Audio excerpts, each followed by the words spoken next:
Welcome, dear listeners.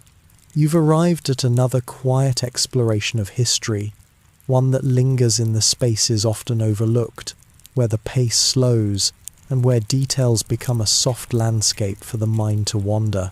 Tonight, we will walk together through the story of food in the trenches of the First World War, bite by bite, memory by memory, reflecting not on the noise of battle, but on the quiet moments of survival and the fragile comforts that sustained soldiers through long, heavy days.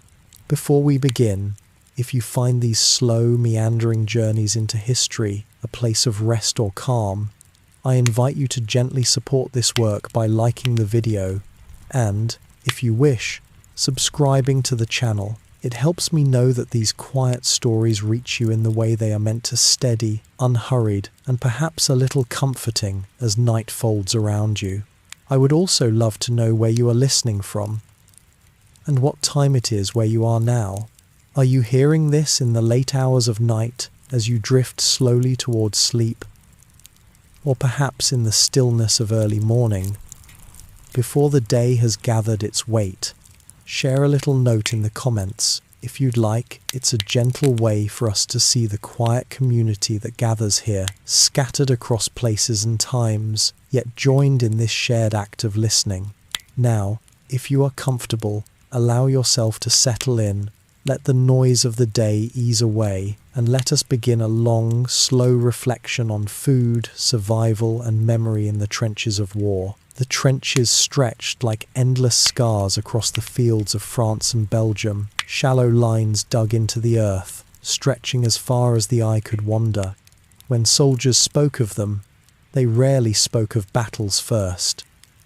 They spoke instead of mud, of damp walls that pressed in, of a floor that squelched under every step.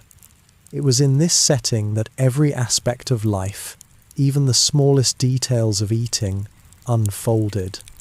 And to understand how soldiers ate in the trenches, we must first sink into the quiet atmosphere of the place itself.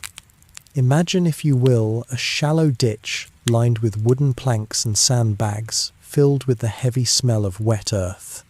The air is heavy, as though the mud has weight not only underfoot, but in the very air itself. Each breath carries with it the faint scent of stagnant water, of smoke from distant shell fire, of sweat, and of clothes that have long since lost the freshness of washing. It is in this place that men woke, that men moved through their day, and that men bent their heads over whatever food came their way. The trench was rarely still. Even when the guns fell silent for a few hours, the trench itself was alive with small movements. Rats scurried across the duckboards, their claws scratching against wood as they darted between scraps of discarded tins and crumbs of stale bread. Lice crawled across uniforms and under collars, so small yet impossible to ignore. The constant presence of vermin gave the trench an unsettled life, one that intruded into meals as much as into sleep. Yet, despite all of this, men learned to carry on, to take food into their hands, to chew slowly even while knowing that the same rats waiting in the shadows would scavenge the leftovers before the night was over. Mud was everywhere. It was on boots, caked so thickly it dried in layers that cracked and flaked. It clung to puttees and trousers, rising halfway up the legs. It seeped into the very walls, dripping slowly after each rainfall, sliding down, into the paths where men tried to step carefully. At times, the mud was thin and watery, splashing in small pools with every movement.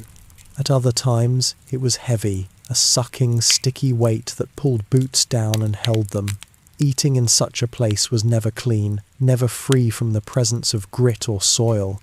Bread might be broken with mud-stained fingers. A biscuit might be softened in water, scooped from a tin cup that itself bore the taste of rust and earth. The light in the trenches shifted slowly. In the morning, pale rays fell across the dugouts, catching the edges of helmets and the rim of tin mugs. By afternoon, the sun might break through, but more often it was filtered by clouds of smoke and mist. At night, The world narrowed to the faint glow of a cigarette end or the flicker of a small candle burning low. Meals were often taken in these conditions, not in dining halls or kitchens, but in the half-light, under the weight of sky and earth. When soldiers thought of eating in the trenches, they did not imagine tables or plates. Instead, they imagined squatting on a wooden crate, or sitting with knees drawn up in the corner of a dugout, balancing a tin of meat or a hunk of bread on their knees. They ate with spoons when spoons were available, or with knives when spoons were not, or with fingers when nothing else was at hand. Food was carried, stored, and consumed in whatever form the trench allowed. Even in the quiet moments, there was no separating the act of eating from the environment of the trench. Every bite was shaped by the damp, by the dark, by the sound of water dripping into mud. The sounds of the trench formed their own kind of backdrop. There was the shuffle of boots on boards, the low murmur of voices carried in the stillness, the sudden crack of a rifle shot in the distance.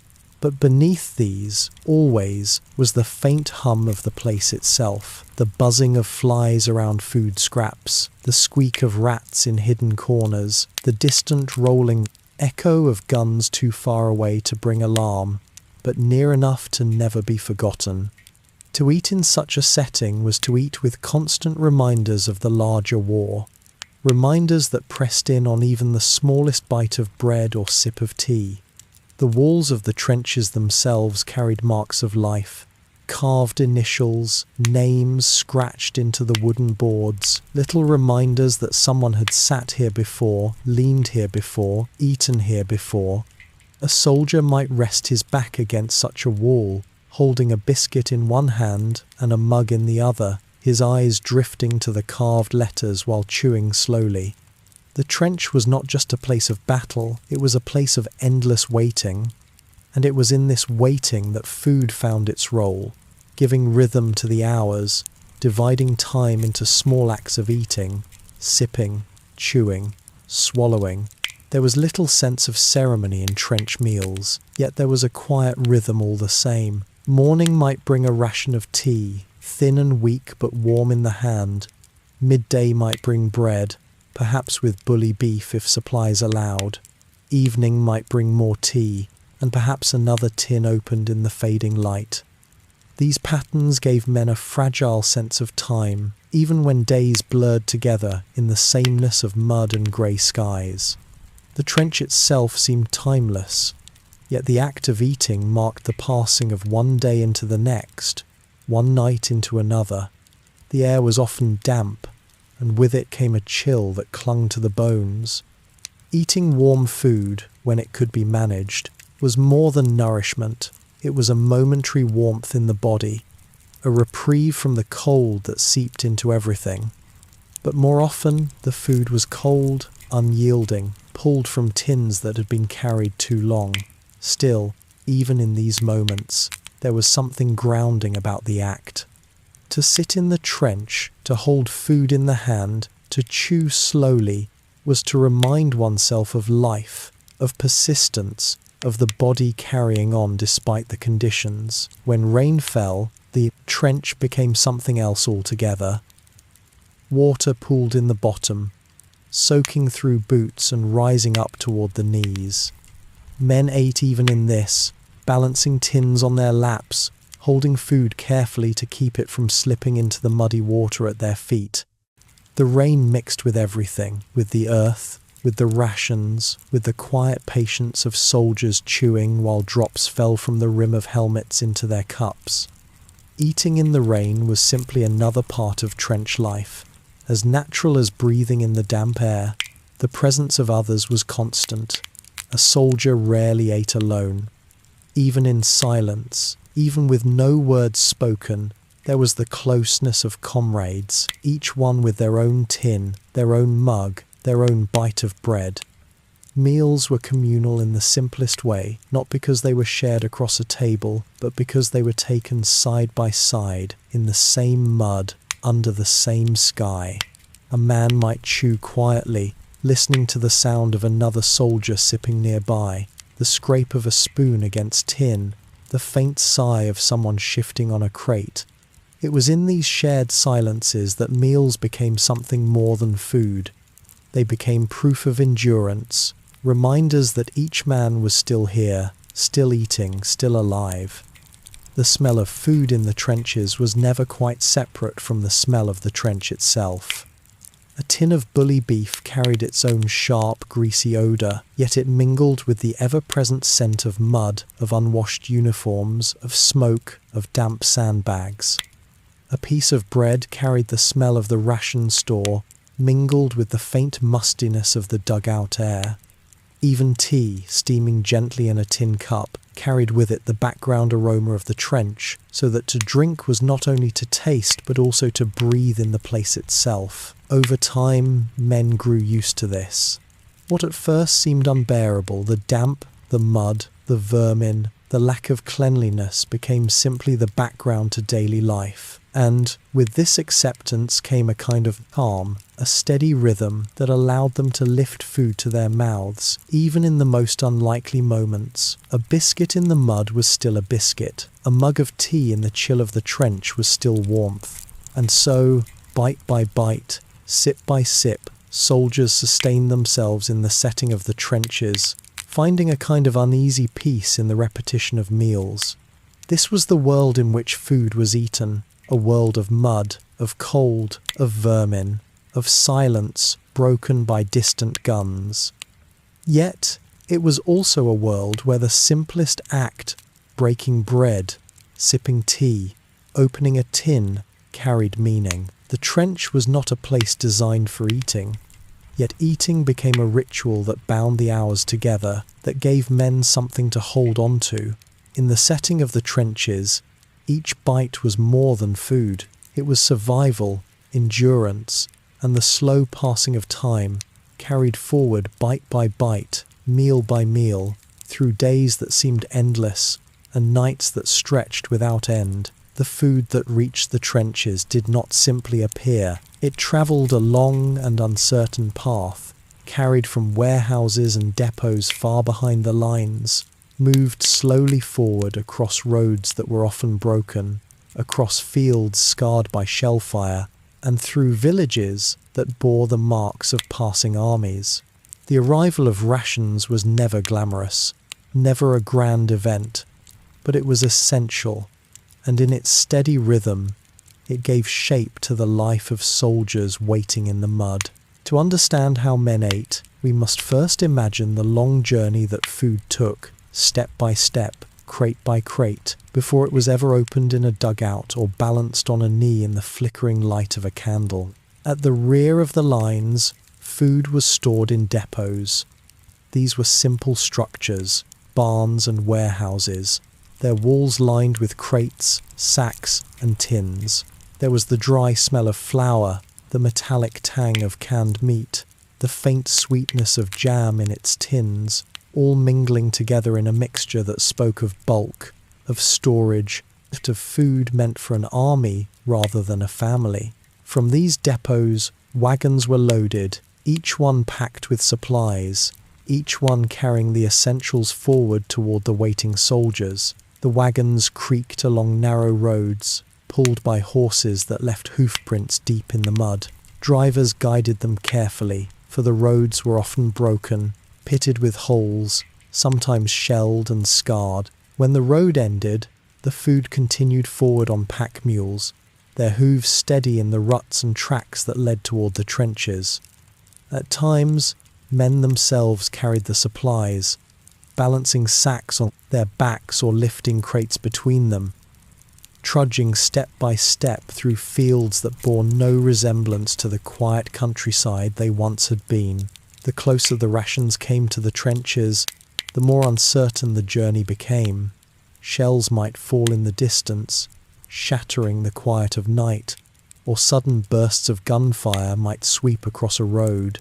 The men carrying food moved quietly, without fanfare, their task simple but vital, to keep the flow of supplies steady, to make sure that something, no matter how plain, reached the men waiting in their dugouts. The work was repetitive, night after night, wagon after wagon, crate after crate, and yet, It was through this repetition that the rhythm of eating in the trenches was made possible. When rations finally reached the front, they arrived not in abundance but in measured amounts. A company might receive its share, passed down carefully, divided into smaller parcels, then carried into the winding lines of trenches by ration parties. These were small groups of men, chosen to bring the food forward, carrying it along duckboards slick with rain, lifting it over parapets, and easing it into dugouts where men waited with quiet patience. The journey of the ration party was dangerous, but it was also mundane. It was not a march into battle, but a slow trudge under weight. A journey that ended not with glory, but with the handing over of bread, of tins, of tea. In the trenches, the arrival of rations was not greeted with cheers or shouts. It was greeted with a quiet acknowledgement, a nod, a shift of tired bodies to make space for the food.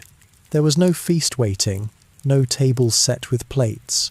There was only the certainty that something had arrived, that the long chain stretching from depot to trench had carried its load successfully once more.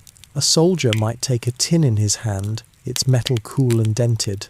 Another might accept a small loaf of bread, already firm from its journey. Another might find a small tin of jam or a packet of tea leaves, treasures in their own way. The rations themselves were simple, often unchanging.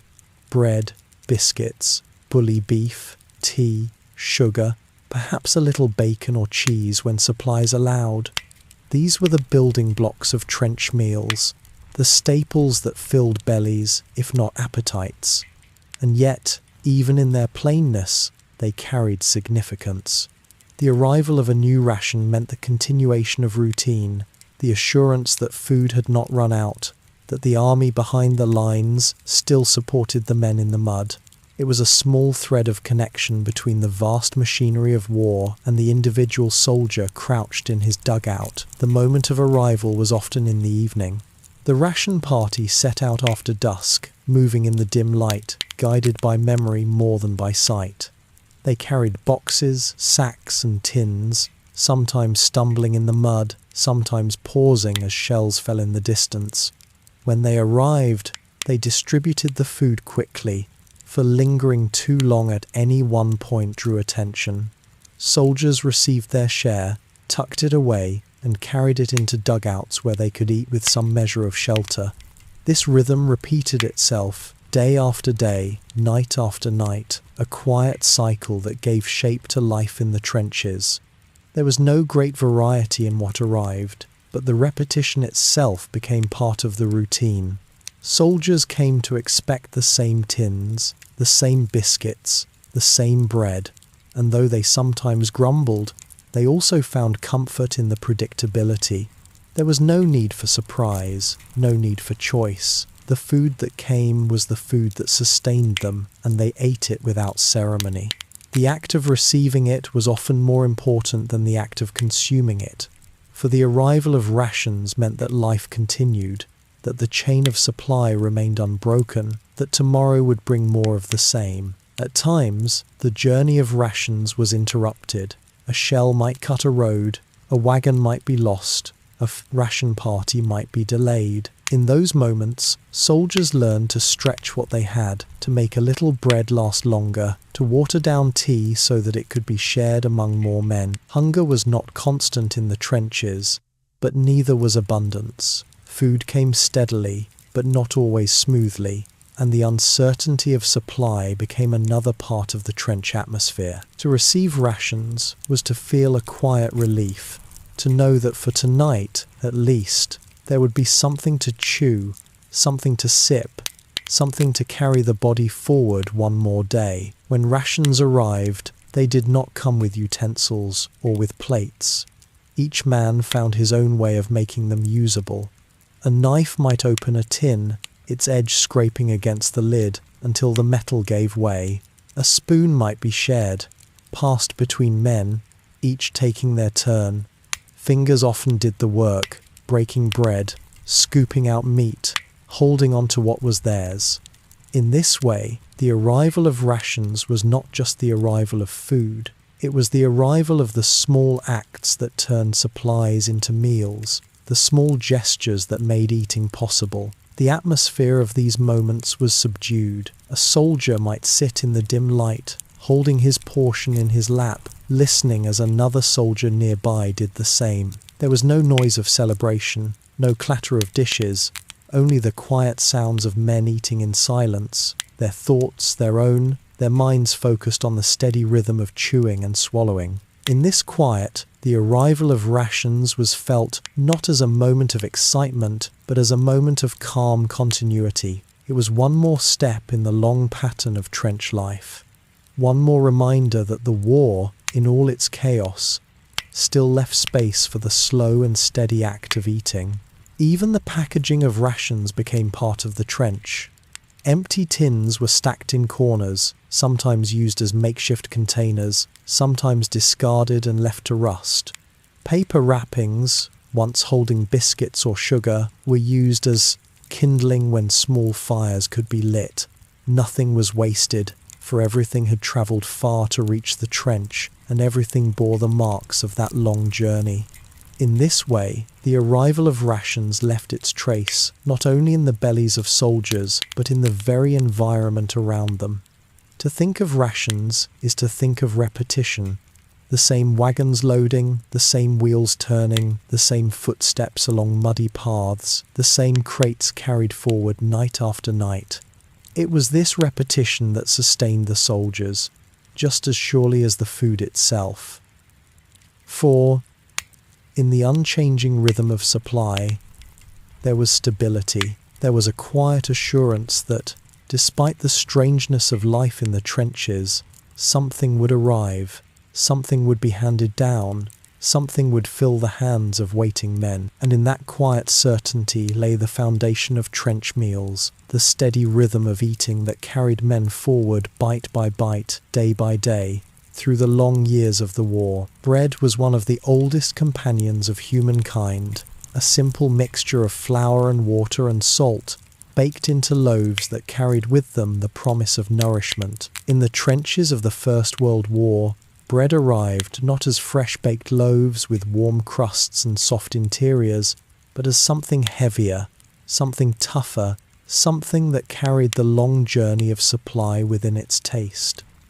Soldiers grew used to bread that was dense, sometimes stale, often touched by the dampness of the trench air. Yet it was bread all the same, and it was taken in hand with quiet gratitude, chewed slowly, swallowed with tea, or softened in broth. The bread came in loaves divided among men, each portion weighed and measured. A soldier might receive his piece in the evening, tucking it away carefully, knowing that it must last until the next distribution. The crust might be hard, the interior dry, but it was sustenance.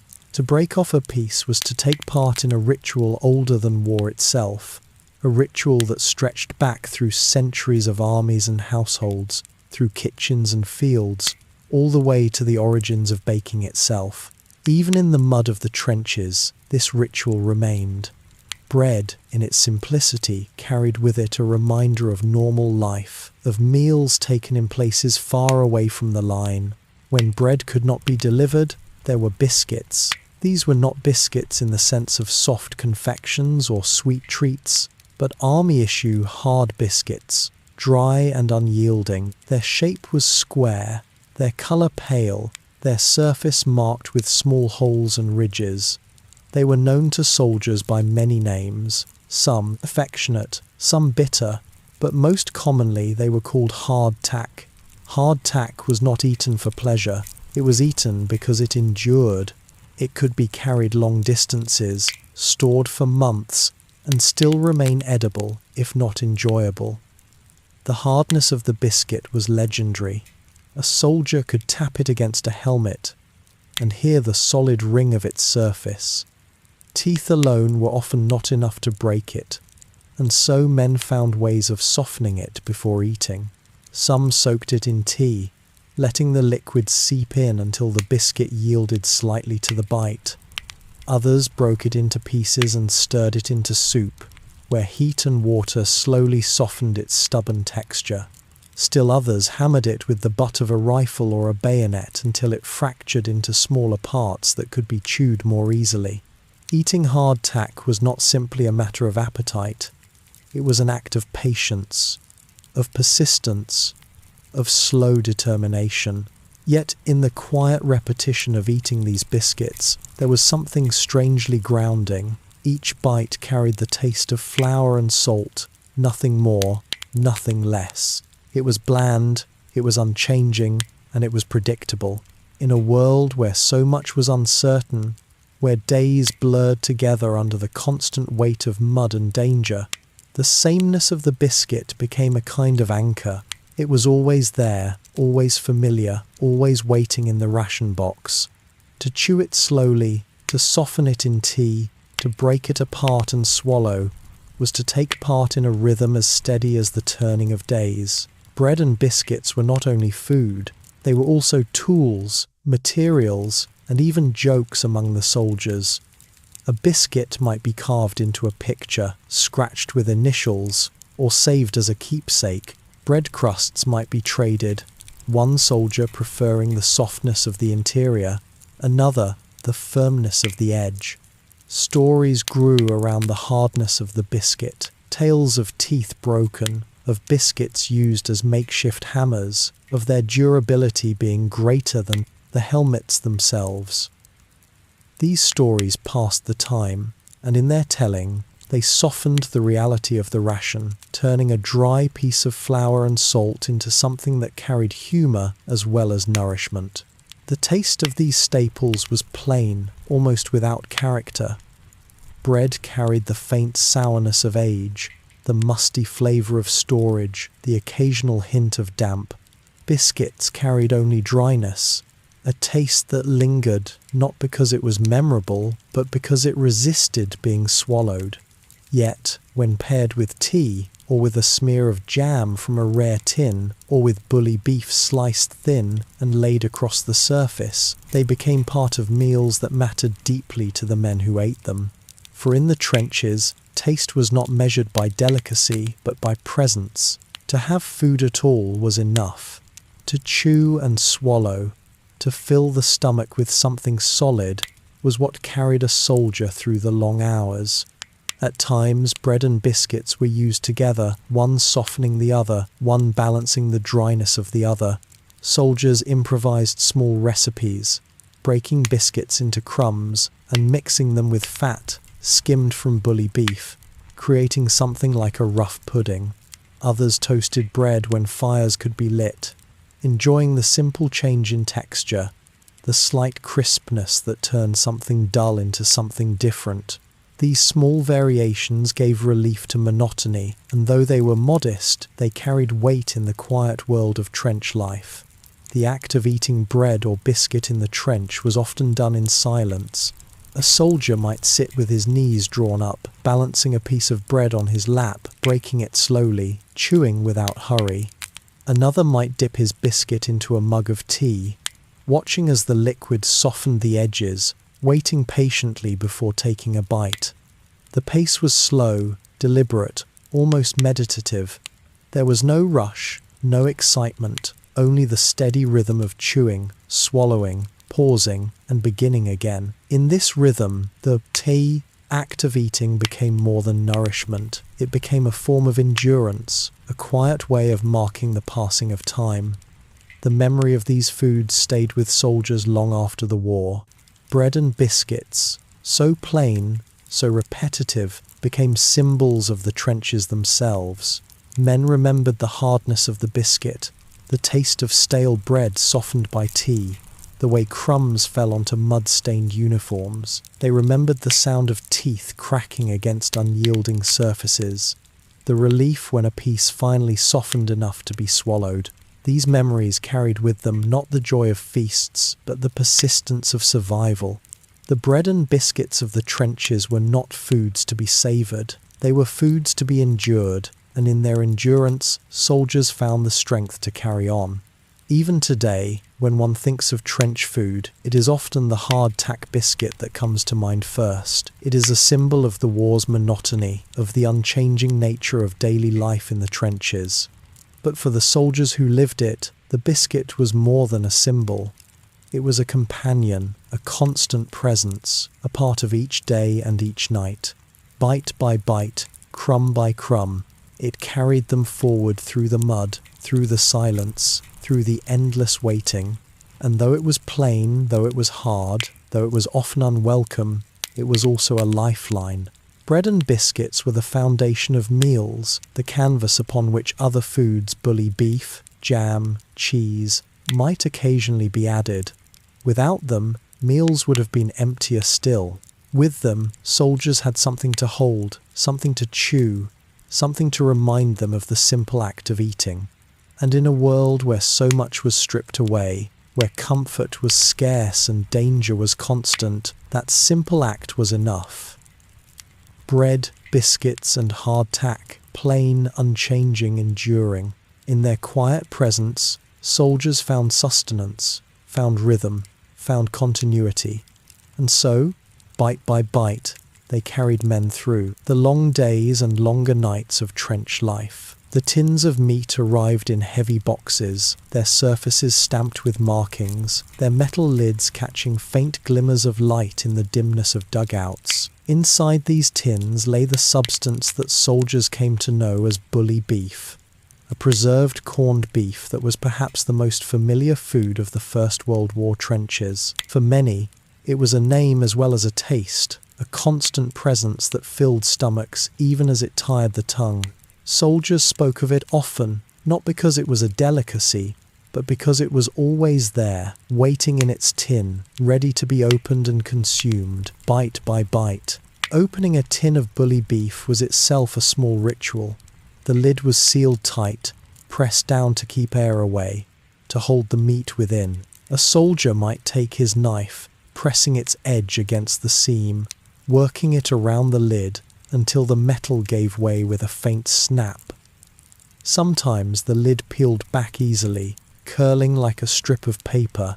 Other times it resisted, and the knife slipped, scraping against the tin with a harsh sound before the lid finally broke open. The act was not elegant, but it was familiar, repeated so many times that the sound of tin being pried open became a part of the trench itself. When the lid came free, the smell of preserved beef rose into the air. It was a smell that could not be mistaken, sharp, salty, faintly metallic. It lingered in the dugout, mingling with the damp earth, with the smoke of candles or cigarettes, with the odour of clothes that had been worn too long. The meat itself was firm, pressed tightly into the tin, its surface glistening with fat that clung to the edges. It could be scooped out with a spoon, cut with a knife, or shaken loose in one solid block, landing with a dull sound onto a waiting plate or directly into a soldier's hand. The taste of bully beef was as distinctive as its smell, salty, dense, heavy on the tongue. It was a food that filled the stomach quickly but left the mouth dry. Eaten plain, it was monotonous, each bite resembling the one before, each chew leading to the same swallow, the same lingering aftertaste. Soldiers grew weary of it, yet they ate it all the same, for it was food that lasted, food that could be carried, food that kept hunger away. It was not about enjoyment, but about endurance, and bully beef provided that endurance, day after day, night after night. The texture of the meat was coarse, a mixture of strands pressed together, bound by fat that sometimes hardened in the chill air of the trench. When cold, it was firm and unyielding, difficult to cut, difficult to chew. When warmed, if a fire could be managed, it softened slightly, becoming easier to slice, easier to swallow. Soldiers found ways of preparing it, simple as they were. Some sliced it thin and laid it across bread or biscuit, creating a crude sandwich. Others chopped it into small pieces and stirred it into a pot with water, making a thin stew that carried both warmth and sustenance. These variations, though modest, brought relief to the sameness of the ration. There were times when soldiers joked about the ubiquity of bully beef, calling it their constant companion, their unwelcome guest at every meal. Yet in these jokes lay a kind of affection, for the beef, plain and wearying as it was, never failed them. It arrived with the rations, sealed tightly in tins, immune to the dampness of the trenches, unspoiled by the long journey from depot to front. It was there when bread was scarce, there when biscuits crumbled, there when hunger pressed hardest. The very sameness that made it dull also made it reliable, and in the rhythm of trench life, reliability was a gift. Eating bully beef was rarely done in haste. A soldier might sit quietly with his tin open on his lap, spooning out small portions, chewing slowly, swallowing carefully. Another might pass his knife through the block, cutting off slices to share with the men beside him. The sound of eating was soft, the scrape of spoon against metal, the quiet chewing, the low sigh of a man swallowing and setting his tin aside. These sounds blended into the trench, becoming part of its background, part of the slow, steady rhythm of survival. The fat that clung to the meat was often saved, used in small ways to add flavour to other foods. A spoonful might be spread on bread, or stirred into hot water to make a thin broth, or used to grease a pan if frying was possible. Nothing was wasted, for every scrap carried calories, every bit of fat carried energy. In this way, bully beef was more than meat. It was a foundation, a base upon which other meals, however small, could be built. There were complaints, of course. Soldiers wrote home about the monotony of their diet, about the endless tins of beef that arrived with each ration party.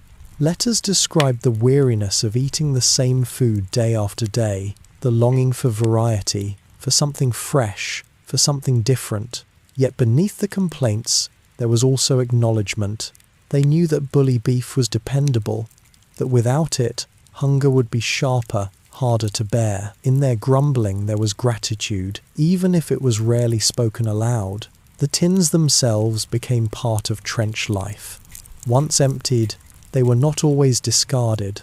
Some were used as makeshift cooking vessels, placed carefully over small fires, filled with water for tea or soup. Others were hammered flat, repurposed into tools or scraps of metal for small tasks.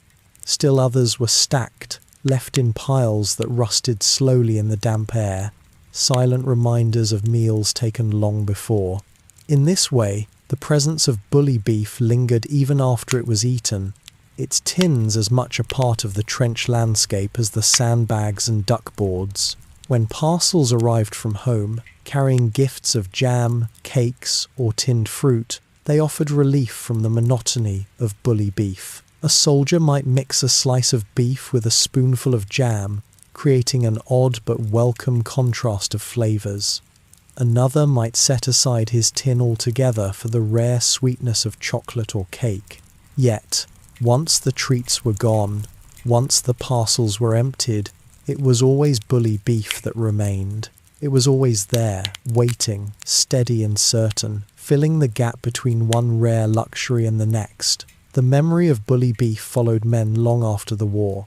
Some recalled it with bitterness, the endless sameness of its taste lingering in their minds. Others recalled it with a kind of reluctant fondness, recognizing that, for all its faults, it had been there when it was needed most. The tin, the smell, the dense texture, these became part of the memory of the trenches themselves, inseparable from the mud, the damp, the endless waiting. Bully beef was not just food, it was the daily companion of soldiers, a presence as constant as the rifles they carried, as the mud beneath their boot. To eat bully beef in the trench was to take part in a routine that stretched across the entire army. From one end of the line to the other, men sat in dugouts, opened tins, scooped out meat, and chewed slowly in the half-light. It was a ritual repeated countless times, across countless days, by countless men. In its repetition, it became something more than a meal.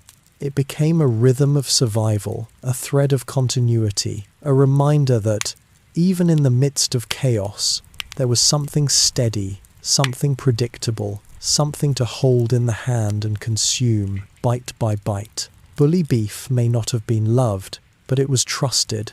It was always there, always waiting in its tin, always ready to be opened and eaten.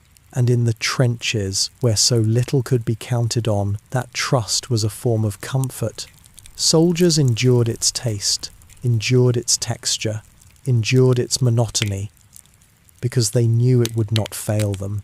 Bite after bite, tin after tin, it sustained them through long nights, through endless days, through the mud and the silence and the weight of war. In the long rhythm of trench life, where days stretched endlessly and nights sank into damp silence, there was a quiet comfort in the thought of something warm. Food in the trenches was often cold, hard, and dry, but when circumstances allowed, men sought to create soups, stews, and thin broths from whatever they could gather. These meals were rarely rich or satisfying in the way of home cooking, yet they carried a kind of solace. To sip something warm from a tin, to feel the rising steam on a chilled face, to hold a vessel that radiated heat into tired hands, these were small acts that softened the edges of war's harshness.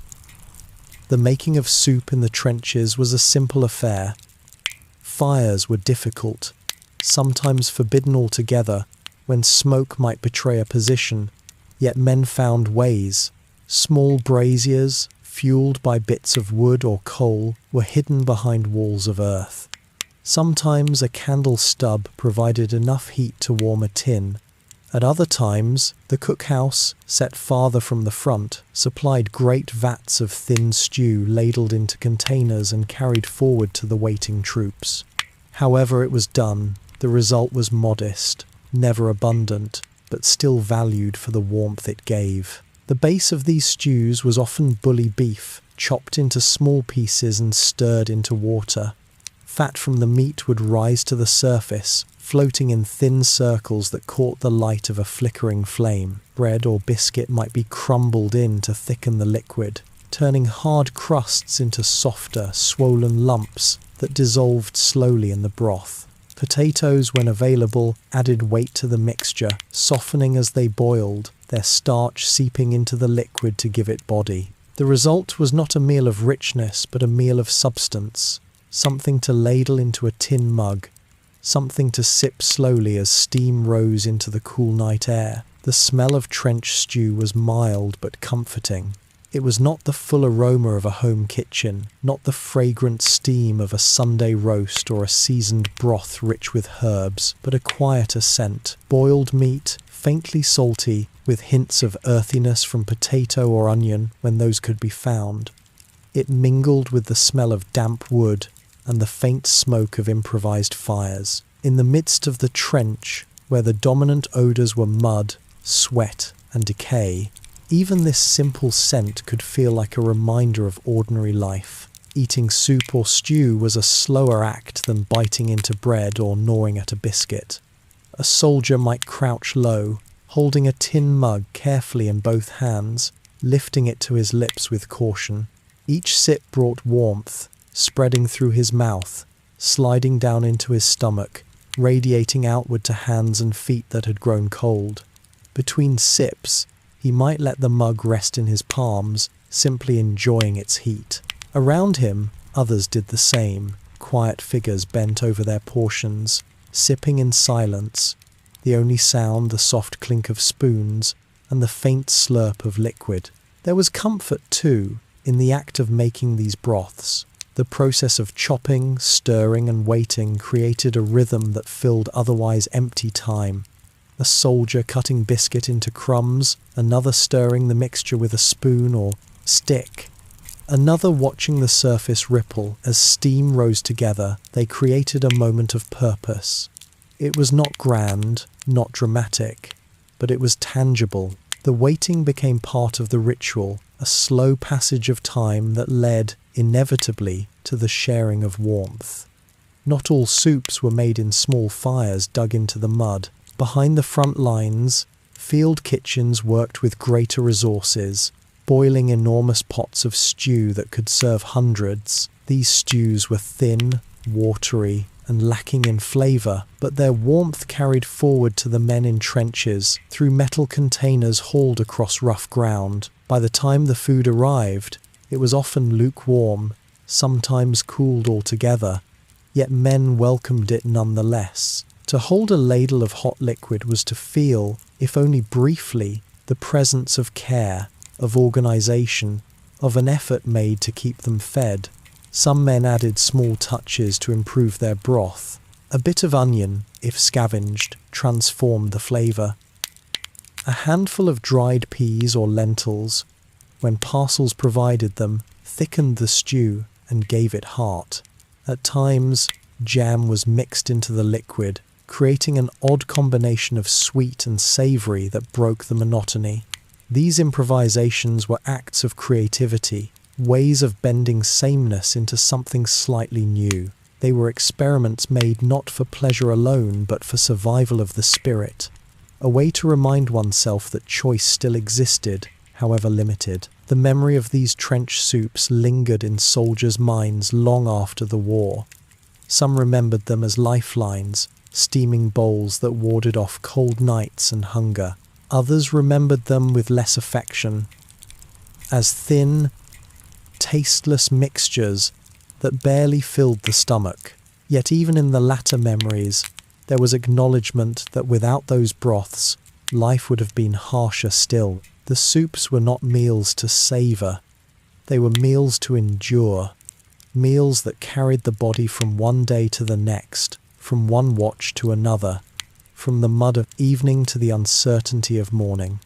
Around the act of eating broth, there often grew a silence that was not entirely born of fatigue. It was a silence of ritual, as men bent over their mugs, concentrating on the slow rhythm of sipping and swallowing. For a few minutes, the noise of war seemed farther away, muffled beneath the steady sound of spoons stirring, of breath rising with steam. In that silence lay a fragile peace, a reminder that the body could still be soothed, that warmth could still be felt, that nourishment, however meagre, could still be shared. These soups, these thin stews, these modest broths, were threads woven into the fabric of trench life. They were not celebrated, not exalted, not remembered for flavour or variety, but they were present, they were steady, they carried warmth into cold nights and gave tired men a moment of reprieve. They were humble, but in their humility, they were necessary. And so, night after night, day after day, men lifted mugs to their lips, letting warmth pass slowly into them, sip by sip, in the endless rhythm of survival. In the bleak rhythm of trench life, there was perhaps no ritual more cherished, no pause more longed for, than the simple act of drinking something warm. Tea, coffee, or even the faintest attempt at cocoa, all carried with them a sense of calm that food alone could not provide. They were not meals, not rich in substance, but they were moments, to wrap one's hands around a warm mug, to breathe in the rising steam, to let heat travel inward from lips to chest, was to feel, if only for a little while, a restoration of something deeply human. Warm drinks in the trenches became more than refreshments. They became small ceremonies of comfort amid the monotony and hardship of war. Tea was the most common and the most beloved of these comforts. Soldiers received tea leaves, or more often, powdered tea mixed with sugar and milk substitute, a blend that dissolved into hot water with surprising ease. The taste was far from what one might have known at home, yet it carried enough resemblance to conjure the familiar memory of family kitchens and quiet mornings. A soldier would take a tin, perhaps once used to hold bully beef, now rinsed and repurposed, and fill it with water. He would place it over a small flame, watching bubbles gather and break, waiting for the thin steam to rise. Into this, he would stir the powdered tea, turning water the colour of weak amber, the surface darkening with ripples of warmth. The act of making tea was unhurried, and that was part of its comfort. Men bent low over their improvised braziers, guarding the small flames against wind, shielding them from the damp. They stirred slowly, watching the powder dissolve, watching the water change, listening to the soft hiss of boiling. Around them, others did the same, each absorbed in his own ritual. The process became a shared silence, a quiet interval where the mind could focus on a simple task, free from the greater noise of war. Once poured, the tea itself was rarely strong. It was thin, sometimes metallic in taste if the water had been boiled in a tin can, sometimes faintly bitter when the powder clumped, sometimes too sweet if the sugar had not fully dissolved. But these imperfections mattered little. What mattered was the heat that spread through the drinker, warming cold lips, warming fingers wrapped tightly around the vessel, warming the chest as it was swallowed. The thin steam softened faces chilled by wind, misting spectacles, dampening eyelashes. Every sip was slow, deliberate, savoured for the comfort it offered rather than the flavour it contained. Coffee, though less common, carried its own sense of occasion. When it arrived in the rations, usually in powdered form, it was greeted with quiet eagerness. Unlike tea, coffee had a darker presence, a bitter edge that lingered on the tongue.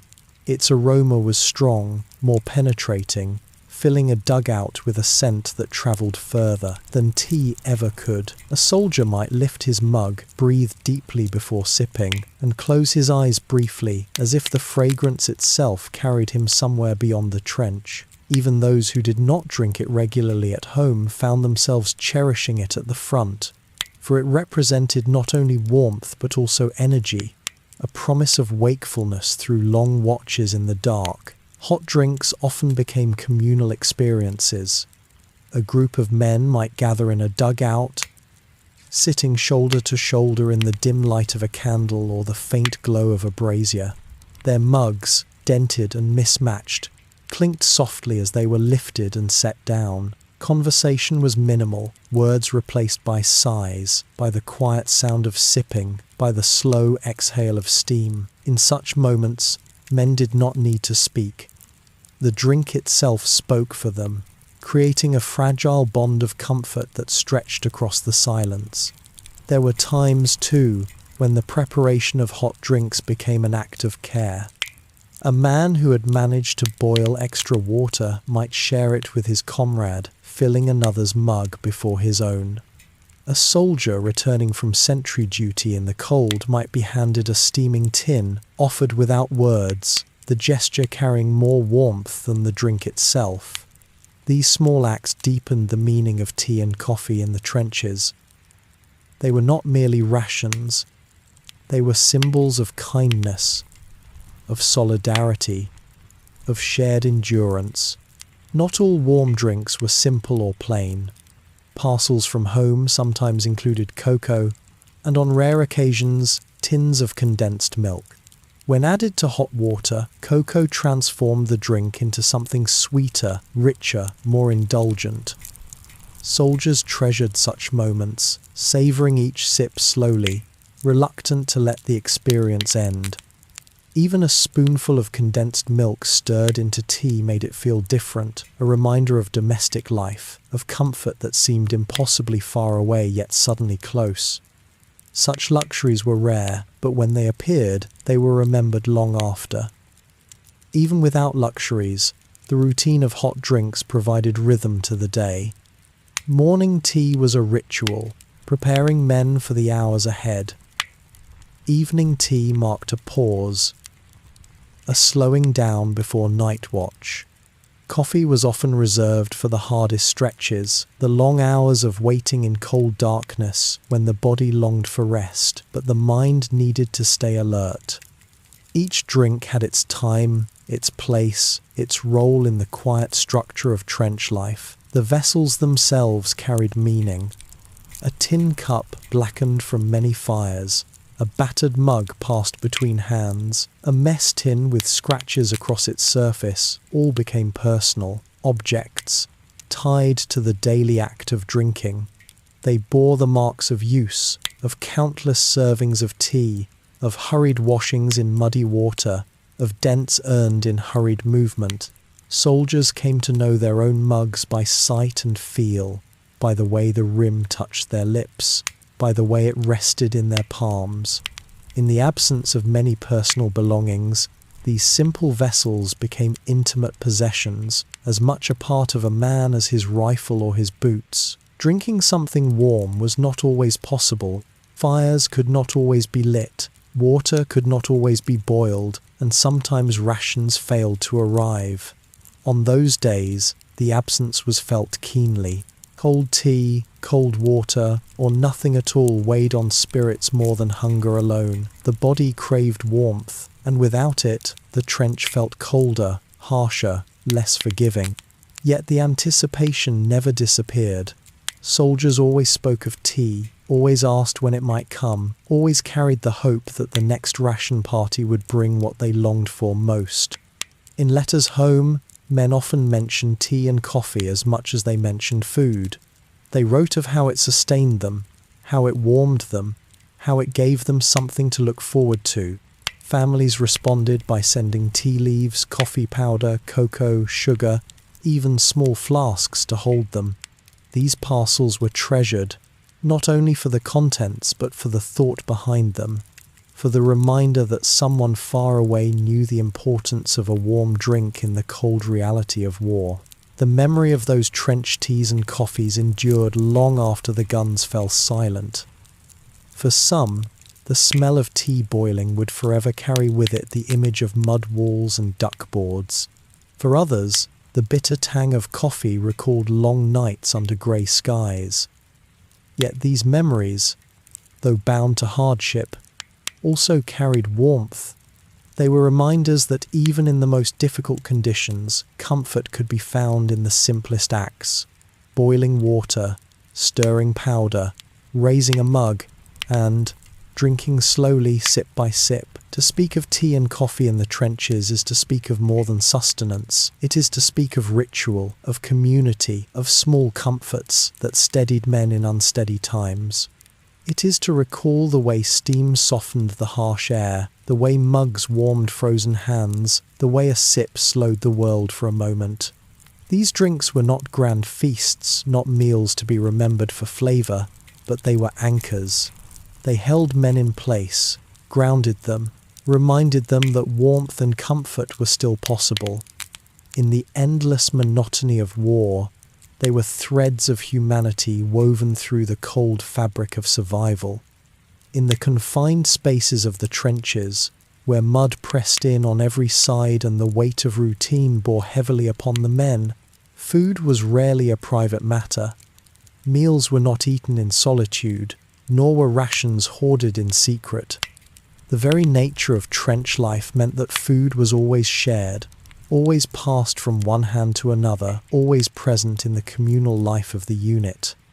To speak of eating in the trenches is to speak also of sharing, of the small gestures of comradeship that softened the hardness of daily survival. When rations arrived, they were divided carefully, portioned out with as much fairness as the circumstances allowed. Bread was sliced into rough chunks, tins of bully beef opened and distributed, biscuits counted and passed along the line. The act of dividing food was itself a moment of trust, for men relied on one another to be fair, to ensure that no one received too little and no one took too much. In this process of division, a quiet bond formed. Each man received his share, not only from the army's supply chain but from the hands of his comrades, who made certain he did not go without. Often, these shares were small, barely enough to satisfy hunger. Yet the act of sharing magnified them, making a meagre ration feel larger than it was. A soldier might break his biscuit in half and offer a piece to the man beside him. Another might slice his bully beef more thinly, so that there was enough for his friend to taste as well. The gesture did not change the hunger, but it changed the spirit. In sharing, men reminded each other that they were not alone, that their hardship was not endured in isolation, but together. The sharing of food went beyond the formal division of rations. Parcels from home, when they arrived, became occasions for generosity. A tin of jam, a bar of chocolate, a small fruit cake. Such treasures were rarely consumed by one man alone. Instead, they were opened and passed around, each soldier taking a small bite, a spoonful, a taste. The man who received the parcel might have been able to keep it all, but more often than not he chose to share. In the trenches, where every comfort was fleeting, joy grew larger when spread across many, rather than confined to one. In moments of sharing, the trench seemed to shift. The mud and damp remained, the distant rumble of shells continued, yet for a brief time the focus turned inward, toward the small circle of men gathered around a tin or a loaf.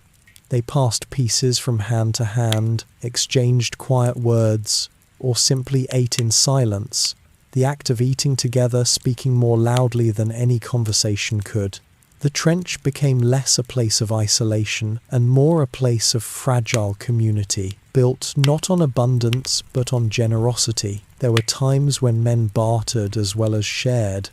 A soldier who disliked tea might trade his ration for a portion of coffee. Another who had grown weary of bully beef might exchange his tin for a biscuit or a spoonful of jam. These exchanges were done not with greed but with mutual understanding, each man recognizing that variety, even in small forms, was valuable. The act of trade was itself a kind of sharing, a way of balancing preferences, of giving and receiving in equal measure. In some cases, food became a way of caring for those who struggled more than others. A man weakened by illness or fatigue might find an extra portion placed quietly by his side, given without comment by a comrade who had chosen to go with less. A soldier returning from sentry duty on a freezing night might be handed a warm mug of tea before he even asked. These small acts were not always spoken of, but they were deeply felt. In the sharing of food, men expressed care that went unspoken in other parts of trench life, where words of comfort were often difficult to form. The memory of shared food lingered long after the war. Veterans spoke not only of what they ate, but of who they ate with, of how a tin of bully beef or a slice of bread became something greater when divided among friends. They remembered the faces of the men beside them, the way they laughed quietly over a rare parcel, the way they nodded silently as a piece was passed along. The food itself faded from memory, but the act of sharing remained, a symbol of the bonds formed in mud and hardship. The vessels of food often moved from hand to hand as well. A tin of stew might be ladled first to one man, then passed to another, the same spoon dipping into the broth for each in turn. A single bar of chocolate might be broken carefully into pieces, each piece carried reverently to another's hand. In these motions, the trench became a place of passing, of giving, of receiving. The gestures were simple, almost ordinary, yet within the context of scarcity, they took on deeper meaning. There was also an unspoken understanding that to refuse an offer was to break the circle of trust. If a man offered a portion of his ration, it was not merely about the food, but about the bond it represented. To accept was to honor that bond, to acknowledge the gesture, to share in the spirit of survival together. Refusal, unless driven by necessity, was rare. In a world where so much was taken away, the act of giving even something as small as a spoonful of tea or a slice of bread was sacred. Not all sharing was equal. Sometimes a man might hoard, keeping his portion hidden, unwilling to divide it. Such behavior was noted, remembered, spoken of in whispers. The trench was a place where character revealed itself, and the willingness or unwillingness to share food became a measure of that character. Yet even then, the majority chose generosity, for they knew that the value of food was greater when multiplied by kindness than when diminished by solitude. The rhythm of shared meals marked the passage of time in the trenches. Morning tea poured into multiple mugs, bread divided into slices, stew ladled from a single pot. evening biscuits broken and passed along. Each act of division and sharing was a quiet clock, reminding men of the cycle of the day.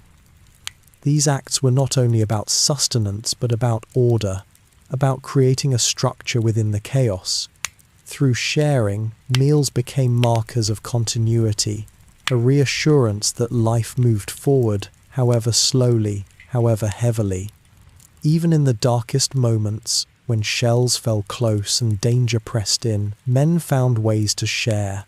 A soldier crouched in a dugout might hand a biscuit to his comrade without a word, the exchange unnoticed by anyone else but deeply felt by both. Another might offer the last sip of his tea before moving to the fire step. These moments, small and fleeting, built a quiet strength that endured beyond the battlefield. The sharing of food was, in the end, a reflection of something larger. It showed that even in the midst of scarcity, generosity endured. It revealed that even in the harshest conditions, men sought to care for one another. It reminded them that survival was not only about what they ate, but about how they ate together, side by side, dividing what little they had. And in that act of division, they found something whole, a community, a bond, a fragile but enduring sense of belonging in a world that seemed otherwise stripped of comfort. Improvisation became a quiet art in the trenches, born from necessity but guided by the simple desire to make something more from the little that was given. The official rations, though steady in their appearance, were often plain, repetitive, and heavy on the stomach. Soldiers soon learned that if they were to find some relief in their daily meals, they would have to invent it. What emerged was a kind of trench cookery, modest in its tools and ingredients, but rich in the creativity of those who practiced it. Out of tins and scraps, out of biscuits and bits of meat, men found ways to prepare food that gave them not only nourishment, but also a small measure of comfort. The fire was always the starting point of these small experiments. In some stretches of the line, a brazier was kept burning, fed by scraps of wood, bits of coal, or anything combustible that could be found. In others, a man might fashion a little stove out of a tin, punching holes in the side to let the air flow and placing it carefully within the dugout. Even a single candle could serve as a flame upon which something might be warmed. Around these little fires, soldiers gathered with their tins and mess kits, eager not just to eat, but to transform their rations into something faintly resembling a meal. Bully beef, the ever-present tinned meat, was often the first subject of this trench cookery. Straight from the tin, it was dense and greasy, its taste unchanging no matter how often it was eaten. But in the hands of a resourceful soldier, it could be fried in a pan, mixed with crumbs of hardtack, or stirred into a thin soup. Sometimes men crumbled biscuits into water to soften them, then stirred in slices of bully beef, letting the mixture simmer until it formed a crude kind of stew. At other times, the meat was fried until crisp, its fat sizzling in the pan and releasing an aroma that, though simple, felt rich compared to its cold and unaltered form. Bread, when it arrived, was precious, but it too could be coaxed into variety. A stale loaf might be toasted on a stick over the brazier, each side browned and slightly crisped, making it easier to chew. In some trenches, men sprinkled sugar, if they had any, over the toasted bread, creating a sweet treat that momentarily cut through the monotony of salt and fat. Even the tough army biscuit could be softened with a little hot water, then fried in the pan until it resembled something like a pancake. Soldiers sometimes called this trench flapjack, a name that hinted at humour as much as culinary skill. Tea, which was nearly always present, became the backbone of many small inventions. Men steeped it longer for a stronger brew, or mixed it with condensed milk to create something soothing. Some added a small pinch of sugar when they had it, savouring the sweetness as though it were a rare luxury. There are accounts of men crumbling biscuits into tea, letting them soften into a mush that could be eaten with a spoon.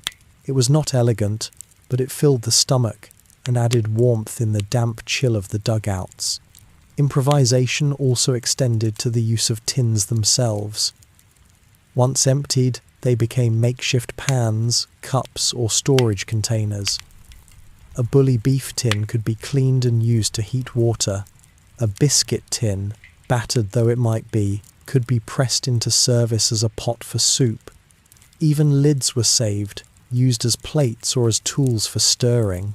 Soldiers, who had so little, learned to see potential in every object around them, turning waste into utility with quiet ingenuity.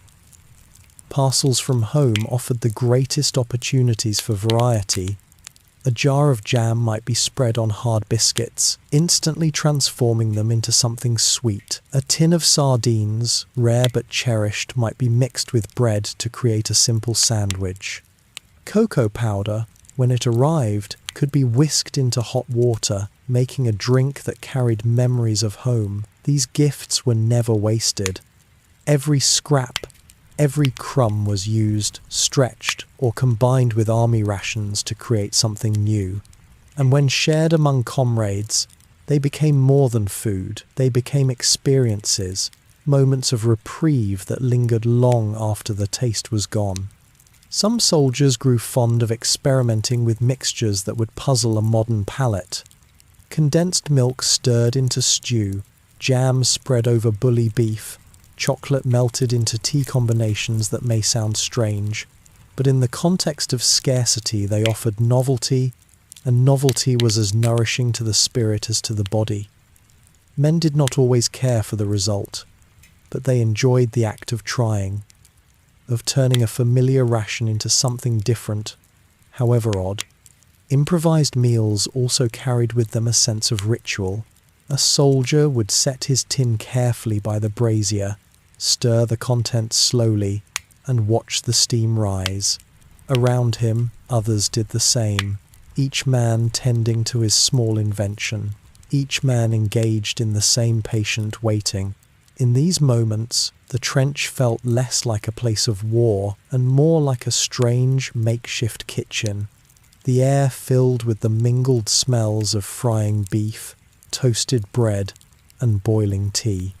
It was not the fragrance of abundance, but it was a fragrance of life, of men asserting their humanity in the face of hardship. There were also little tricks passed from man to man, small lessons in trench cookery that became part of their shared knowledge. Soak the biscuit long enough, and it will soften. Fry the bully beef until it browns, and it will taste better. Use the fat left in the pan to fry bread for added flavour. Crush biscuits and mix them with sugar to create a pudding of sorts. None of these tricks transformed the rations into feasts, but they transformed the act of eating into something less mechanical, something touched by care and imagination. Stories tell of men who took pride in their ability to improvise. A soldier known for his way with a frying pan might become the unofficial cook of his dugout, admired for his skill in turning scraps into something satisfying. Another might be known for his creative use of parcels, blending jam with biscuit to produce what his comrades jokingly called trench cake. These reputations brought a small measure of pride and identity, proof that even in war, the simple art of cooking could build respect and affection. There were moments when improvisation became almost celebratory. On quieter days, when supplies allowed and time permitted, men would pool their resources, gathering tins and parcels, and create a larger meal together. A stew with extra meat, bread toasted and shared, tea brewed strong and plentiful. Such meals were rare, but they lived in memory. For a few hours, the trench became not just a place of survival, but of gathering, its men united not only by hardship, but by the shared enjoyment of food created through ingenuity. Yet, alongside the humour and creativity, there was also an underlying sadness in these improvised meals. They revealed, quietly, what was missing. A fried biscuit could never truly be a pancake. Jam on hardtack could never fully recall the bread of home. tea sweetened with sugar from a parcel could never match the warmth of a kitchen. These meals were shadows of what once was, reflections of comforts remembered but no longer accessible. And yet, because of that, they carried meaning. Each improvised dish was a connection to the life that lay beyond the trenches, a small gesture of remembrance and hope. In time, the habit of improvisation became second nature. Soldiers grew skilled at it, quick to see how one ration might combine with another, how a scrap might be saved for later use. It was not only about food, but about survival of spirit, about finding ways to make the unbearable bearable. Each trick, each experiment, each improvised dish was a quiet act of defiance against the dullness and despair of trench life. And so, in the mud and the cold, among the constant rumble of war, the soldiers cooked. They cooked not as chefs, but as men seeking a moment of comfort. They cooked not for feasts, but for fragments of taste and memory. They cooked because in the simple act of frying, stirring, or toasting, they affirmed something greater, that even in a world of scarcity, they could still create, still share, still find meaning in the smallest of meals. The trenches, with their mud, their noise, and their endless sameness, could easily strip life down to its most basic forms.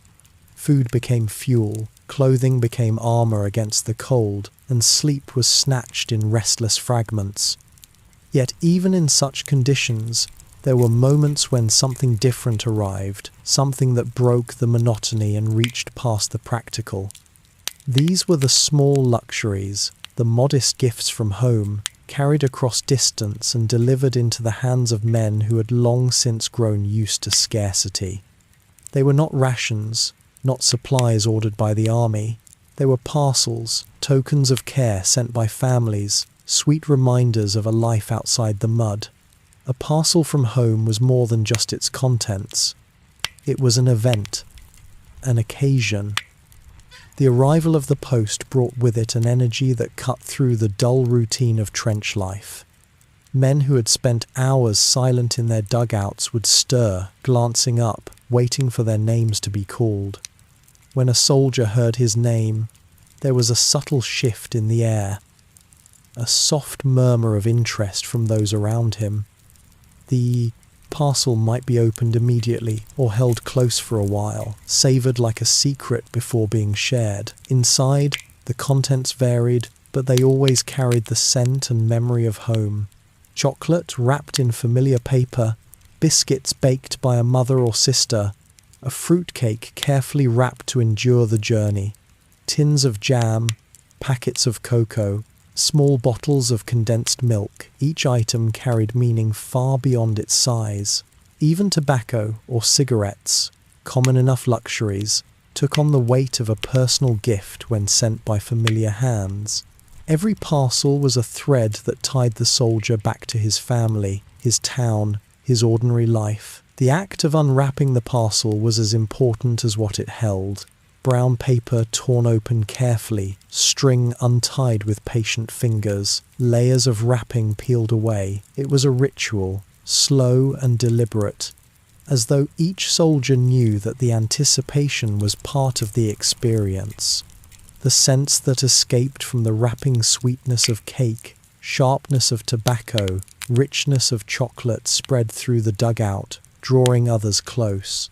Some parcels were practical, filled with socks, scarves, or soap, but even then, a packet of sweets or a bar of chocolate might be tucked inside. The small luxuries were rarely kept for one man alone. As with rations, sharing was the instinct, though in this case it was voluntary, not required. A soldier who received chocolate often broke it into pieces and handed them around. A tin of jam might be opened and spread over army biscuits, creating a rare sweet treat for everyone. Even a single fruit cake, cut into uneven slices, became something shared by many, each man savouring his portion slowly.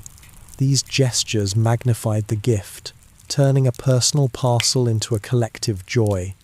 Chocolate was among the most cherished items.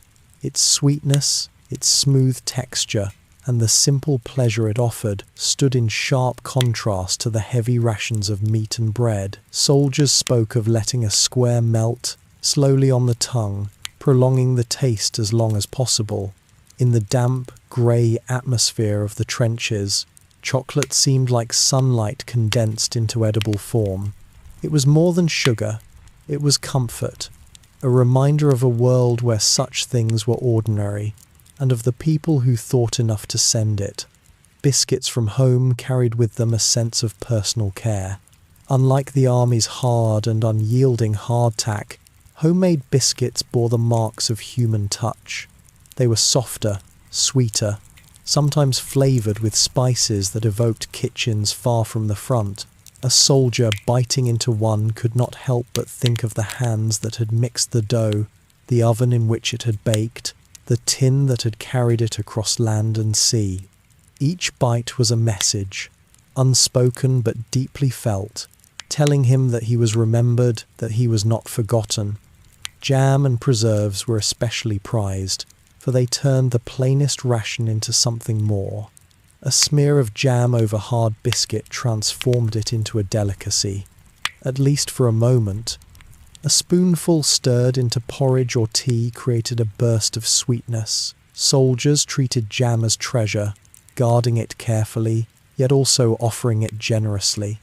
The bright taste of fruit was a stark contrast to the salt and fat of bully beef, and its presence in the trench was a reminder that life elsewhere carried on, filled with orchards, markets, and kitchens where fruit was preserved in jars. Cigarettes and tobacco were perhaps the most common luxury, yet they too carried deep meaning. Smoking became a ritual of pause, a way to mark time between duties, a way to steady nerves or to end a meal. Cigarettes sent from home carried not only tobacco but also care, a recognition of what the soldiers valued most in their spare moments. Matches, too, were appreciated, for a cigarette without a light was a frustration. A packet of cigarettes shared among comrades often became the centerpiece of a gathering, the thin wisps of smoke curling upward as men sat in silence, finding calm in the rhythm of inhaling and exhaling. Cocoa powder was another small treasure. Mixed into hot water, it became a drink that warmed not only the body but the spirit. Its taste recalled winter evenings, firesides, and family gatherings. Soldiers sometimes hoarded cocoa, saving it for nights when the cold was sharpest, or for occasions when it could be shared widely, turning a dugout into a kind of makeshift cafe. Even when thin and watery, cocoa was a taste of home, a comfort that softened the edge of trench life. Sometimes the parcels contained surprises, small objects slipped in by families who wished to send something more personal. A photograph tucked between layers of paper, a letter folded carefully, a sprig of dried flowers, a handkerchief with initials embroidered. These were luxuries of a different sort, not to be eaten or smoked, but to be held, looked at, and cherished. They gave soldiers something to carry in their pockets, something to turn to when the nights were long and the mind restless. These were the gifts that did not fade after they were consumed, but remained, enduring through weeks and months. Not every parcel survived the journey intact. Some arrived crushed, their contents broken or spoiled. Cakes might turn stale, biscuits crumble, chocolate melt, and reform into rough shapes. Yet even in damaged form, they were valued. Soldiers laughed over parcels that had suffered on the way, making light of the strange shapes the contents had taken. A crumbled cake was eaten with a spoon, broken biscuits softened in tea. The gift remained a gift, no matter its condition. There were men who did not receive parcels, either because their families could not send them, or because distance made it difficult. For them, the generosity of comrades was especially meaningful. Parcels were often shared beyond the circle of those who received them, and a soldier without family gifts might still taste chocolate, jam, or cocoa through the kindness of his fellows. In this way, The small luxuries became part of the collective life of the trench, binding men together through the act of giving and receiving.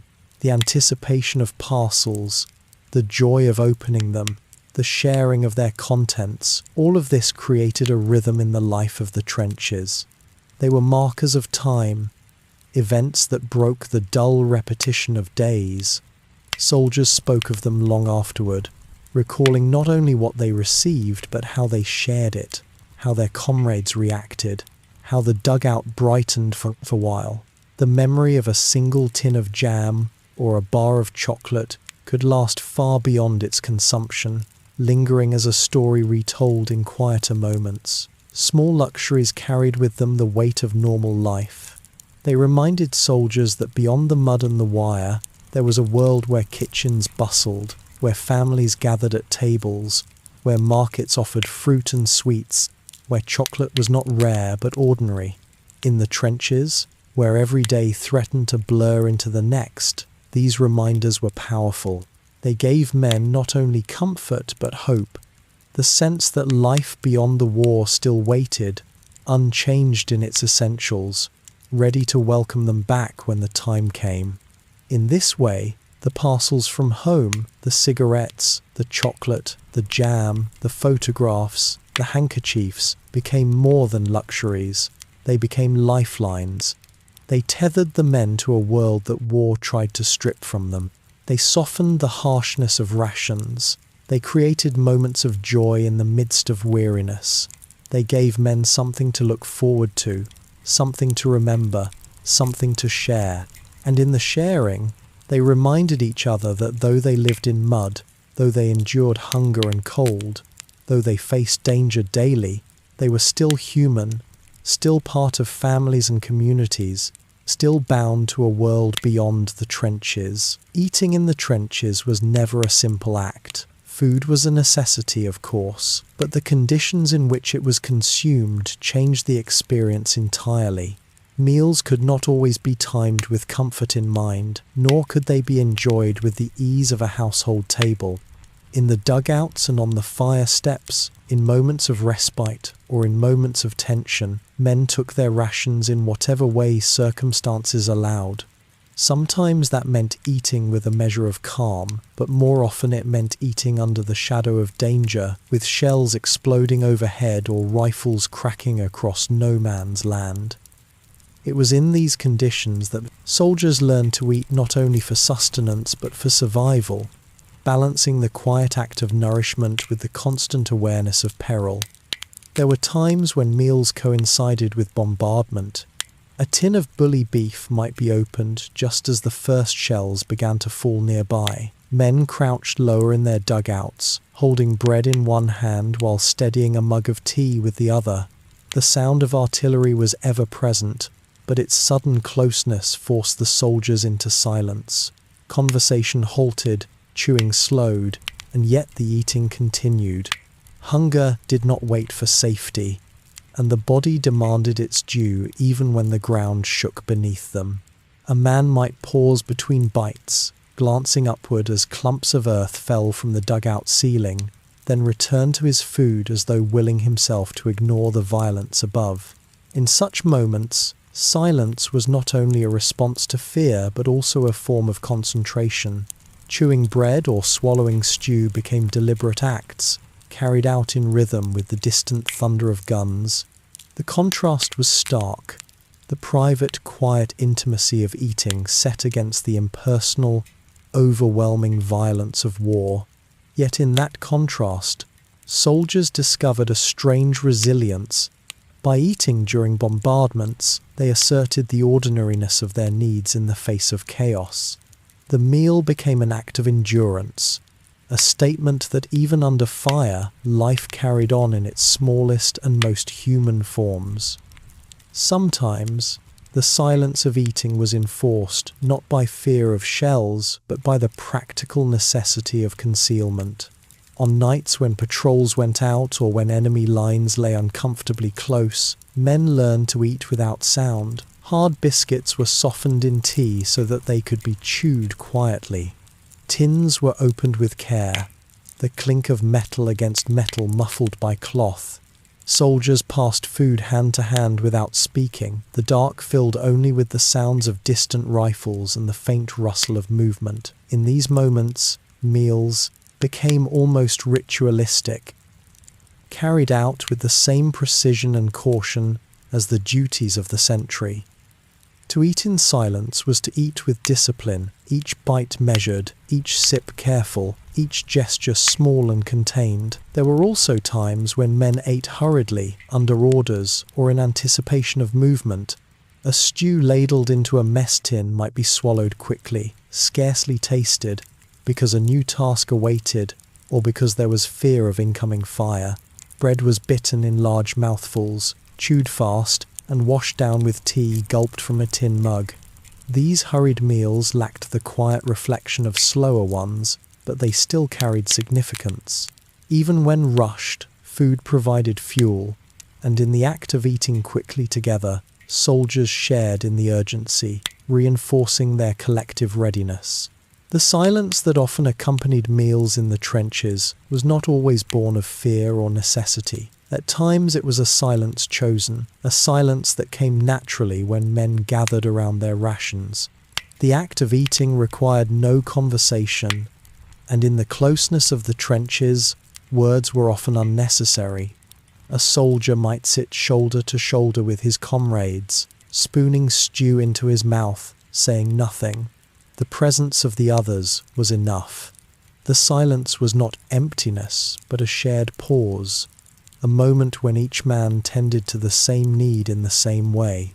The crackle of the brazier, the clink of a spoon against a tin, the faint sigh of satisfaction, these became the sounds that filled the dugout, as gentle and grounding as any conversation. At other times, silence came as a form of respect for the food itself. Scarcity taught soldiers to appreciate each ration, however plain, however repetitive. A biscuit softened in tea, a square of chocolate from a parcel, a spoonful of jam spread thinly over bread. These were luxuries in their own right, deserving of focus. Eating them slowly, without words, allowed the soldiers to savour them more fully. The silence that surrounded these small indulgences was not heavy but reverent, a collective acknowledgement that even in war, moments of pleasure could still be found. The setting shaped the mood of every meal. In a dugout, where the walls closed in and the roof pressed low, food was eaten in dim light, the glow of a candle or brazier flickering on weary faces. Steam rose from mugs, bread was broken and passed along, and the silence here felt intimate, as though the world outside had been momentarily kept at bay. On the fire step, meals were snatched in the open air, with rifles propped nearby and eyes scanning the horizon. The silence here was watchful, alert, carrying with it the tension of men who knew they could be called to arms at any moment. And in the rear lines, where conditions were easier, the silence was softer still, tinged with relaxation, though never entirely free of the awareness that the front was close. When the guns were loudest, meals sometimes became surreal experiences. A soldier might find himself spooning broth into his mouth while the earth shook beneath him, while dust rained down and splinters of wood fell from the dugout beams. Conversation was impossible, not only because of fear, but because of the sheer noise. Men ate with heads bowed, concentrating on their food as though it were a lifeline. In that roar, the act of eating was grounding. Each mouthful was proof of existence, a reminder of the body's persistence against the vast forces of destruction raging nearby. Yet there were also quieter silences, moments when the guns fell still and the trench seemed to exhale. Meals taken in these pauses felt different. The silence was expansive, almost unnatural after the constant noise, and soldiers often found themselves speaking little, as though words might break the fragile calm. They ate slowly, cautiously, savouring the rare absence of sound. The food tasted the same, but the setting transformed it into something more than sustenance. It became part of a rare moment of peace, etched into memory not because of the flavor, but because of the stillness in which it was consumed. The memory of eating under fire or in silence stayed with soldiers long after the war. They recalled not the details of each meal, but the strange mixture of ordinary acts and extraordinary circumstances. They remembered the way bread tasted while shells fell, the way tea warmed their hands when rifles cracked nearby, the way silence stretched out around them as they chewed in the dark. These memories carried with them a sense of resilience, of endurance, of the human capacity to alone times continue with the most basic acts, even when surrounded by danger. For the men in the trenches, food was never just food. It was survival, yes, but it was also ritual, rhythm, and reminder. To eat under fire was to affirm life against the threat of destruction. To eat in silence was to find community in the absence of words. The act of eating carried weight not because of what was consumed, but because of the conditions in which it took place. It was an ordinary act transformed by extraordinary circumstances into something profound, something that bound men together in ways that only they could fully understand. And so they ate. They ate with shells falling, they ate with rifles firing, they ate with silence pressing in on every side. They ate quickly when they had to, slowly when they could, always mindful that food was not only fuel, but also a fragile connection to normality. The trenches took much from them: comfort, safety, peace. But even here, the simple act of lifting bread to the mouth, of sipping from a tin mug, of chewing in silence, remained. In those moments, they were not only soldiers, they were men, preserving their humanity bite by bite, even in the shadow of war. Food in the trenches of the First World War was more than the sum of its parts. It was bread and biscuits, bully beef and stew, tea and jam, but beyond the ingredients, it was also memory, ritual, and the thread of survival that stitched one day to the next. When soldiers looked back on their time at the front, many of their recollections returned not to battles or strategies, but to these small, daily acts of nourishment. Eating was a constant, a quiet reminder of the body's needs, a shared rhythm that bound men together, and an anchor in the chaos of war. It became not just a practical necessity, but a lens through which they measured their experience. To reflect on food in the trenches is to reflect on the persistence of life under impossible conditions. Each meal was a reminder that the body must be sustained. Even when surrounded by devastation, soldiers learned to take comfort in repetition, to find meaning in the simplest fare, and to connect their daily rations to larger ideas of endurance. A tin of meat or a piece of bread was not just food, it was survival materialized. Survival you could hold in your hand, chew slowly, and feel strengthening you from within. It carried with it a reassurance that the war had not stripped away every aspect of normal existence, that something of the ordinary world remained within reach. The taste of these foods lingered long after the war, not because they were rich or flavorful, but because they were tied so deeply to memory. A bite of bully beef might recall long nights under bombardment. The smell of tea might bring back the warmth of a dugout fire and the comfort of companionship. Even hard biscuits, despised for their toughness, became symbols of shared struggle, remembered with a mixture of distaste and nostalgia. Food was not only consumed, it was inscribed into memory, becoming part of the story each soldier carried with him into peacetime. For many veterans, the memory of food was tied inseparably to the memory of comrades. Meals were rarely solitary. They were eaten shoulder to shoulder, rations divided and shared, silence broken by quiet remarks, laughter, or the simple exchange of a tin or spoon. In the act of eating together, men affirmed their bonds. Food passed from hand to hand became an expression of care, an acknowledgement of common struggle, a small but powerful gesture of humanity in a place designed to strip humanity away. These shared meals lived on in recollection as some of the most enduring images of trench life, stronger in their emotional weight than even the memories of fighting. At the same time, food also underscored the gulf between the front lines and home. Parcels arriving from loved ones carried with them not only edible gifts but the presence of the sender. A piece of cake, a tin of jam, a bar of chocolate, each was infused with memory and affection. To eat them was to momentarily step back into another world, to bridge the distance between trench and hearth. These gifts became sacred in their own way, consumed slowly, savoured, often shared with others, as a way of extending the connection outward. In reflection, many soldiers remembered these parcels as lifelines, not only sustaining the body but also nourishing the heart. The rituals of eating, the preparation, the sharing, the silence gave structure to days otherwise unmoored by uncertainty.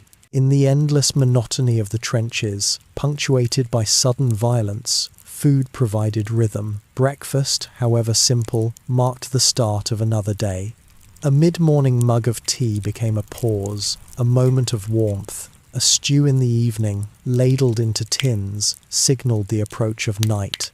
These repetitions offered stability, a fragile scaffolding on which men built their sense of time. In remembering food, they remembered also the rhythm of survival, the slow passing of days measured not in victories but in meals. Memory, however, was not always kind. Some foods came to symbolize hardship as much as comfort.